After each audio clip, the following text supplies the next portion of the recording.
거프가 쿠잔에게 얼려지면서 최대의 관심사 중 하나는 거프의 패왕색일 것입니다. 거프는 코비를 구하기 위해 하치노스에 도착했고 수많은 해적들을 쓰러뜨리고 시민을 구했습니다. 만약 거프가 패왕색 보유자라면 왜 거프는 수백 명의 해군과 시민의 목숨 그리고 자신의 신병까지 위태로운 상황에서 굳이 패왕색 패기를 사용하지 않았을까입니다. 사실 패왕색에 대해서 여러가지 의문점이 있습니다.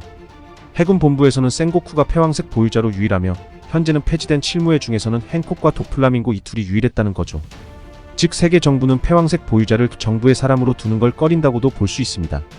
그럼 거프가 하치노스에서 보여준 놀라운 기술들은 어떻게 설명할 수 있냐고 물으실 겁니다. 물론 이 기술들은 많은 독자들을 놀라게 했습니다. 하지만 이 기술들은 패왕색 기술은 아닐 수도 있다는 거죠. 우선 패왕색 패기란 왕의 자질을 지닌 수백만 명 중 한 명만 갖출 수 있는 선택받은 자들의 패기입니다. 또 이 패기는 단련만으론 강화할 수 없으며 사용자의 기백 그 자체로만 성장할 수 있습니다. 즉 거프가 군함백으로 매일 훈련하거나 돈 칭자오의 머리를 뽀개기 위해 산을 8개를 산산조각 내며 단련하는 것과는 거리가 먼 패기라는 겁니다.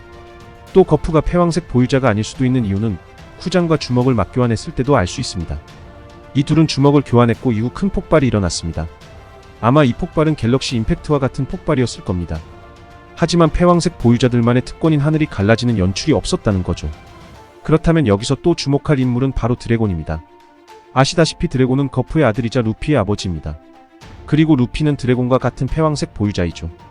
그렇다면 거프가 패왕색 보유자가 아니라면 드래곤은 어떻게 패왕색을 가질 수 있게 된 걸까요? 또 많은 독자분들 사이에선 드래곤의 강함에 대해서 의문을 품고 계신 분들도 계실 겁니다. 그 이유는 착중 그의 전투 장면이 1도 나오지 않았기 때문이죠. 하지만 이번 하치노스 편에서 나온 거프의 전투 방식으로 통해 드래곤의 강함을 짐작할 수 있었습니다. 또 분명한 건 드래곤은 사카즈키가 혀를 내두를 만큼 강한 인물이라는 거죠. 거프는 하치노스에 도착했고 군함에 뛰어내려 갤럭시 임팩트를 내려 꽂았습니다. 또 이 갤럭시 임팩트는 마을에 주먹이 닿지 않았는데도 폭발을 일으켜 하치노스의 어느 한 마을을 초토화시켜버렸습니다.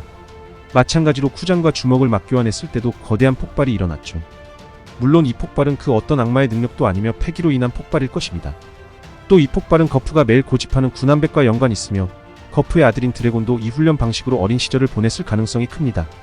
그렇기에 드래곤은 거프와 비슷한 전투 방식을 선호할 가능성이 높다는 거죠. 아시다시피 혁명군에 입대한 고아들은 어인 공수도 사범인 핵에게 가르침을 받습니다. 또 고아 출신인 코알라도 어인 공수도 사범 대리가 될 정도로 그녀는 어인 공수도의 달인입니다. 또 같은 또래인 사보는 어린 시절부터 유망했기 때문에 핵에게 가르침을 받을 수 있는 레벨이 아니었습니다.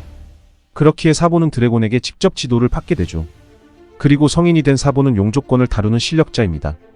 또 사보의 말에 의하면 모든 사물에는 반드시 핵이 있는데 아마 용족권은 사물의 핵을 간파해 큰 피해를 입히는 기술로 보이죠. 그리고 드래곤의 용족권은 거프에게 영감을 받았을 수도 있다는 겁니다. 즉 거프가 패기로 인해 일으킨 폭발은 패기를 사물의 핵에 흘려보내 적의 내부로부터 파괴시키는 폭발이라는 거죠. 그리고 이것을 와노쿠니에선 유행이라 불리며 레일리는 이 방식으로 철룡인의 목걸이를 벗겨버렸고 루피도 마찬가지로 유행을 사용해 야마토의 수갑을 벗겨버렸습니다. 즉 패기는 폭발시킬 수도 있고 폭발을 지연시킬 수도 있다는 거죠. 그리고 코비가 피사로의 거대한 팔을 파괴시킬 수 있었던 이유는 견문색으로 통해 사물의 핵을 간파한 후 패기와 핵을 반응시켜 큰 폭발을 일으켰을 거라고 추측됩니다. 다만 이 기술은 리스크가 있어 보이며 코비는 어니스티 임팩트를 쓴 즉시 몸을 가누지 못해 헤르메포의 도움을 받았습니다. 그리고 거프도 갤럭시 디바이드를 쓰고 난 후 패기를 모두 소모했기 때문에 쿠잔에게 그대로 얼려진 걸로 보입니다.